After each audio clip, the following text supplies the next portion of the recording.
എല്ലാവർക്കും നമ്മുടെ പുതിയൊരു വീഡിയോയിലേക്ക് സ്വാഗതം. അപ്പോൾ ഇന്ന് നമ്മൾ കപ്പ കറി വെക്കാൻ പോണേ കേട്ടോ. അതിന് നമുക്ക് ഒരു ചട്ടി ഞാനെടുത്ത് ഗ്യാസിൽ വെച്ചിട്ടുണ്ട്. അതിലോട്ട് കുറച്ച് എണ്ണ ഒഴിച്ച് എന്നിട്ട് അതിലോട്ട് നമുക്ക് കുറച്ച് കടുക് ഇട്ട് കൊടുക്കാം കേട്ടോ.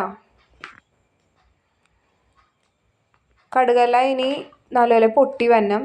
ഞാൻ കപ്പ ഓൾറെഡി കുക്കറിലിട്ട് വേവിച്ച് വെച്ചിട്ടുണ്ട്. അപ്പോൾ ഈ കടുകൊക്കെ പൊട്ടി വന്നു കഴിയുമ്പോൾ നമുക്ക് അതിൻ്റെ ഉള്ളിലോട്ട് സവാള, പച്ചമുളക്, ഇഞ്ചി, വെളുത്തുള്ളി അതെല്ലാം ഇട്ട് നമുക്കൊന്ന് വഴറ്റിയെടുക്കാം കേട്ടോ. നല്ലതല്ലേ.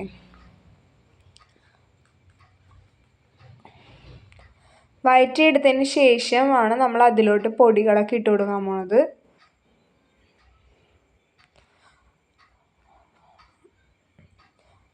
നല്ല മഴയായിരുന്നിട്ട് ഇന്ന് രാവിലെ തുടങ്ങി അത്യാവശ്യം നല്ല മഴയുണ്ട്. അപ്പം ഇത് വീടിൻ്റെ ബാക്ക് സൈഡാണ് കേട്ടോ. അവിടെ കുറച്ച് പറമ്പുണ്ട്, അതാണിത്.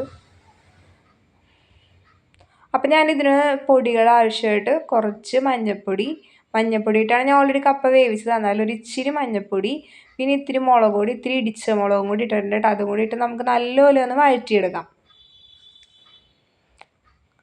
നല്ലപോലെ ഒന്ന് മുരിഞ്ഞു വരണം ഈ പൊടികളെല്ലാം കൂടെ.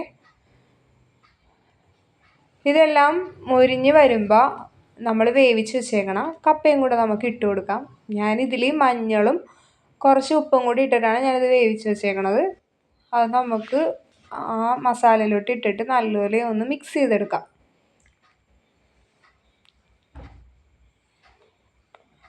നല്ലപോലെ ഒന്ന് മിക്സ് ചെയ്തെടുത്തിട്ടുണ്ട് കേട്ടോ അതിലോട്ട്. സാധാരണ ഞങ്ങൾ ഇറച്ചിയാക്കിയിട്ടാണ് വെക്കാറ്. ഇന്നപ്പം ഞങ്ങൾ കുറച്ച് കപ്പ കിട്ടിയപ്പോഴേക്കും ഞങ്ങളിങ്ങനെ വെറുതെ ഇടിച്ച മുളകിട്ട് റെഡിയാക്കി എടുക്കാമെന്ന് ഓർത്ത്. നിങ്ങളിങ്ങനെയാണോ വെക്കണേന്നൊന്ന് പറയണം കേട്ടോ.